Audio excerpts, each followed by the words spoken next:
예, 안녕하세요. 경제 유캐스트의 저는 김 기자라고 합니다. 안녕하세요. 저는 윤 기자입니다.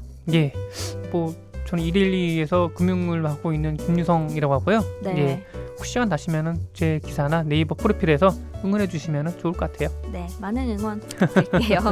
예, 어제 그 모 지인과 좀 얘기를 좀 나누다가 채권 가격과 금리 간의 관계에 대해 얘기를 나눴는데요. 네. 요게 사실 보면은 언론사에서 데스크급들, 그러니까 경제 쪽 데스크급들도 막상 설명을 하면 쉽지가 않아요.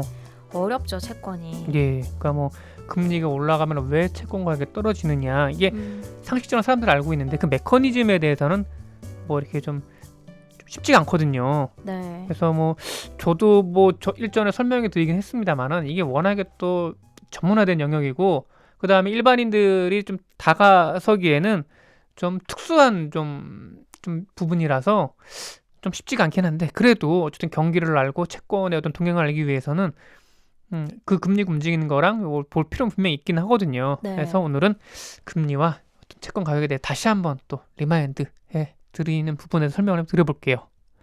일단 첫 번째, 기준금리를 기준으로 봤을 때인데요.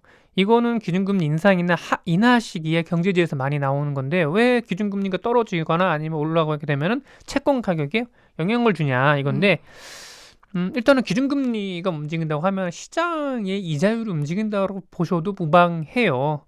물론 뭐 기준금리를 낮추면 그에 따라서 유동성을 또 공급해 줘야 되고, 또 기준금리를 높이면 그에 따라 유동성을 또 빨아들여야 되는 그런 게 좀 있긴 하지만은, 일단은 기준금리가 내려간다 그러면 시장금리 따라 내려간다. 왜냐면 또 대출금리가 떨어지죠. 네. 대출금리가 정말 2% 중반까지 떨어져 있는데, 주택담보대출 같은 경우에는요, 신용대출은 약간 높기는 한데 역대 기준으로 봤을 때 그래도 가장 낮은 수준일 거예요, 지금요. 그쵸, 낮은 편이죠. 네, 그러니까 이것만 봐도 이게 결정적으로 이 시장 금리, 그러니까 대출 금리나 예금 금리가 왜 떨어졌는가 봤을 때 기준금리가 0.75%거든요. 이 밑바탕이 되는 깔아주는 베이스가 되는 이 한국은행에서 은행한테 돈 줘줄 때 이런 콜금리, 요 기준금리가 0.75%다 보니까 거기에 은행의 마진을 얹고 뭐 하다 보면은 자연스럽게 이제 그 시장 금리 떨어질 수밖에 없는 거죠. 그래서 만약에 기준금리를 1.5%에서 뭐 1.25%로 낮춘다, 뭐 1% 낮춘다 그러면은 기존 채권 가격이 올라가게 됩니다. 왜냐? 새롭게 발행되는 채권은 금리가 떨어지기 때문에 더 많은 이자를 주는 기존 채권이 더 좋은 것이거든요. 네. 그래서 시장에선 채권 가격과 금리가 이렇게 또 움직이는 메커니즘이 있고요. 또 이자율이 상승하거나 하락하는 경우도 있어요. 그러니까 뭐 시장에 대한 금리인데 이건 기준금리랑 상관없이요. 그러니까 경기가 나쁘거나 혹은 특정 기업의 신용도가 안 좋아질 때 이때 시장 금리가 움직인다고 보시면 돼요. 물론 이 시장 금리는 기준금리에 영향을 미치고, 또 경기에 영향을 미치고, 또 특정 기업의 신용도가 영향을 미치게 되는 거죠. 예를 들면은 이렇게 설명을 해 드려볼게요. 그리스 정부가 10년 만기 국채를 발행했다고 칩시다. 네. 때는 2012년이에요. 그리스 정부 국채를 산 사람은 1차적으로 10년 동안 받을 이자를 생각하고 국채를 샀겠죠. 아무래도 그리스 같은 경우에는 신용도가 좀 낮다 보니까 조금 더 이자를 더 쳐주겠죠. 독일 국채나 아니면은 뭐 일본 국채랑 비교해 봤을 때는요. 네. 그런데 만약에 그리스 정부가 유로화 쓰기가 너무 힘들어요, 우리 드라크모화 다시 쓸래요, 아우 힘들어, 유로존을 탈퇴하려고 해. 그러면은 단기적으로 그리스는 유로존이라는 강력한 뒷배를 잃게 되는 거죠. 그러면은 그리스 정부 국채를 산 투자자들은 불안해질 수 있어. 따라서 그리스 정부의 국채 가격은 가치는 떨어질 수밖에 없게 되는 거죠. 만약에 그리스 정부가 모라토리엄, 그러니까 부도를 선언하고, 나 빌려준 돈 당분간 못 갚아, 아니야 나 없는 걸 할래, 그렇게 돼버리면은 기존에 그 채권을 샀던 국채를 샀던 사람은 돈을 못 받게 되는 거죠. 제로가 되는 거예요. 네. 원금을 잃게 되는 거죠. 그렇죠. 그러니까 채권은 주식과 달리 부도 상황이 되면 영원의 수렴이 됩니다, 가격이라는 게요. 그래서 원금을 다 잃을 수가 있는 거죠. 근데 이런 원리는 은행이나 카드사 등 돈을 빌려주는 기업들에게도 볼 수 있어요. 각 은행이나 카드사 보면은 또 하나의 또 조직이 있거든요. 그 조직이 뭐냐 하면은 악성 대출 있잖아요. 네. 사람들이 대출을 갚지 않는 거나 이런 대출을 모아가지고 채권화 시켜요. 그리고 그걸 시장에 팝니다. 그러면 이제 채권 출심 업체들이 그걸 싸게 사가지고 이제 빚을 갚으시라고 독촉을 하는데, 물론 그 합법적인 툴 안에서 하는 거예요. 근데 만약에 이 사람 돈을 갚았어, 그러면은 엄청난 싸게 대출을 사가지고 정가로 받는다고 하면 엄청난 이득을 받게 되는 거죠. 네.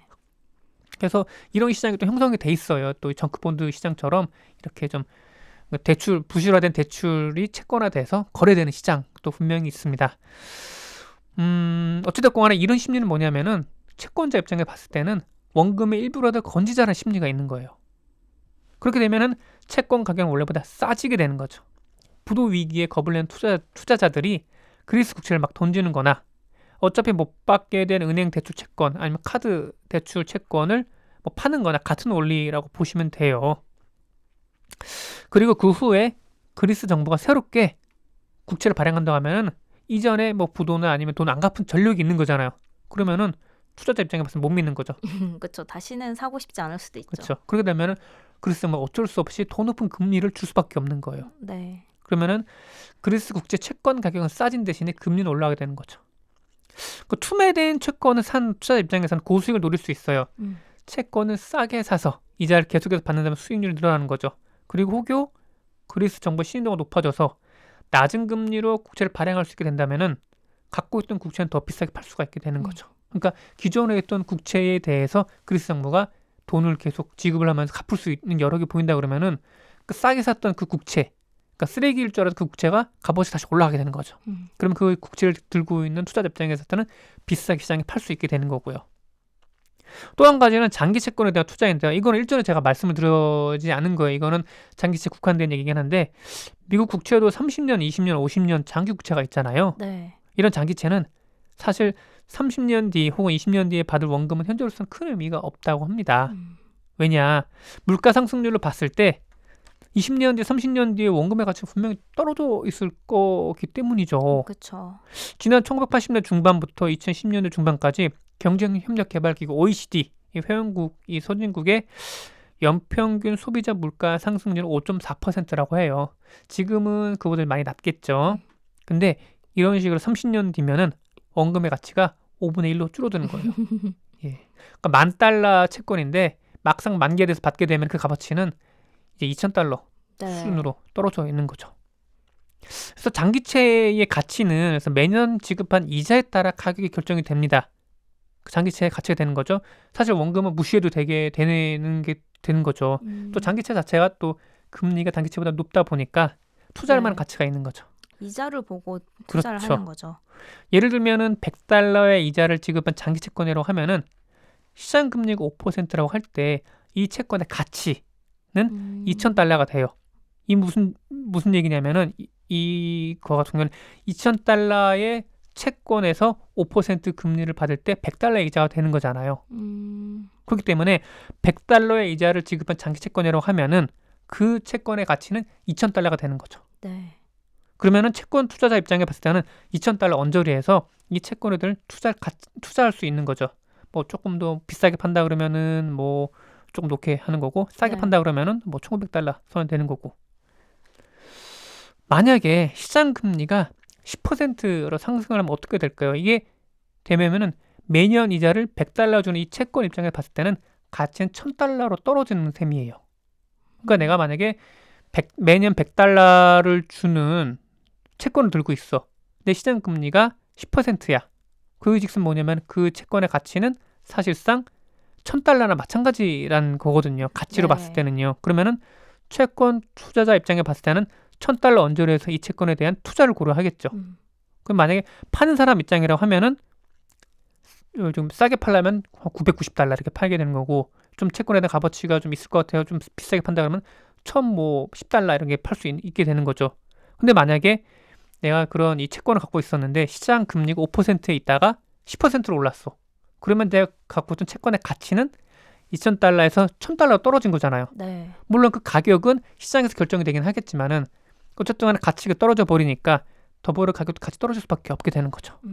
예. 그래서 금리가 올라가게 되면은 채권 가격이 떨어진다라는 이치가 딱 맞아 떨어지게 돼요. 이거는 뭐 만기가 아주 긴 채권들의 경우고 되는 거고요. 또 뭐 경기가 불안해. 채권에 대한 수요가 높아진다면 채권 가격도 높아져요.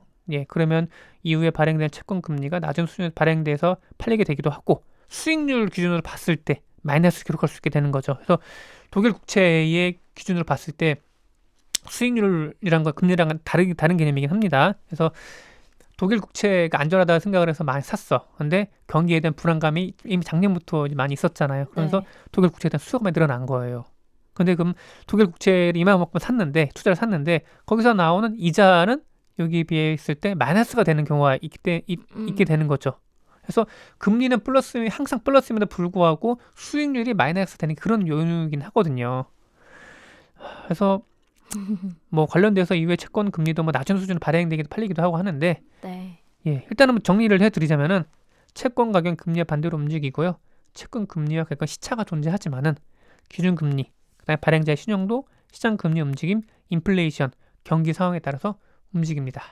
그래서 만약에 뭐 국채 금리가 막 올라간다 그러면은 그거는 분명히 뭐 그것도 국채 금리가 막 내려간다. 어쨌든 간에 국채라는 게 안정적인 자산인데 꾸준하게 스프레드가 유지가 돼야 되거든요. 근데 막 출렁이다 그러면 그만큼 경기가 불안하다는 얘기가 되는 거고, 그렇게 되면 시장 투자자 입장에서 채권 투자 안 하게 되는 거거든요. 그렇게 되면은 이런 기업이나 정부 입장에 봤을 때는 돈을 빌리기 힘들어지는 상황이 되는 거죠. 그래서 뭐 체한 펀드 같은 경우도 뭐 거듭 말씀드리긴 하는데 정부가 왜 수십조 원의 펀드를 조성을 해서 기업들의 채권을 사주냐, 회사채를 사주냐, 이런 시장 불안정성을 줄이기 위해서 들어가는 거거든요. 그래서 이런 부분에 대해서 채권 가격과 금리 간의 관계 저도 좀 공부할 겸, 그 다음에 많은 분들이 또 다시 헷갈려 하실 것 같아가지고 다시 한번 말씀을 드려보고 이만 마치도록 하겠습니다. 네. 들어주셔서 감사합니다. 네, 구독과 좋아요, 알림 설정 잊지 말아주세요. 감사합니다. 감사합니다.